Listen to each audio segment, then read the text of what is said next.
શાળાઓના શિક્ષકો તથા મારા વહાલા વિદ્યાર્થી મિત્રો, આજના પ્રસંગે હું તમને 26મી જાન્યુઆરી વિશે થોડું કહીશ, જે આપ શાંતિથી સાંભળશો. 26મી જાન્યુઆરી એ આપણો રાષ્ટ્રીય તહેવાર છે. 15મી ઓગસ્ટ અને 1947ના દિવસે આપણો દેશ આઝાદ થયો. ત્યારબાદ દેશનું બંધારણ ઘડવા માટે સમિતિની રચના કરવામાં આવી. તેના અધ્યક્ષ ડોક્ટર બાબા સાહેબ આંબેડકર હતા. આ બંધારણ 26મી જાન્યુઆરી 1950ના રોજ અમલમાં આવ્યું. આ દિવસથી ભારત પ્રજાસત્તાક બન્યું. ત્યારથી હવે 26મી તારીખે જાન્યુઆરીમાં આ તહેવાર ઉજવાય છે.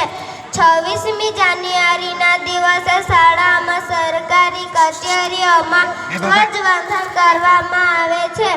ધ્વજને સલામી આપવામાં આવે છે. દિલ્હીમાં લશ્કરી વાહનો સાથે લશ્કરીની પાંખોની પરેડ થાય છે. તેની સાથે જુદી જુદી સાંસ્કૃતિક કાર્યક્રમો યોજાય છે. પ્રજાસત્તાક દિન રાષ્ટ્રીય ભાવનાની પ્રેરણા આપતો તહેવાર છે.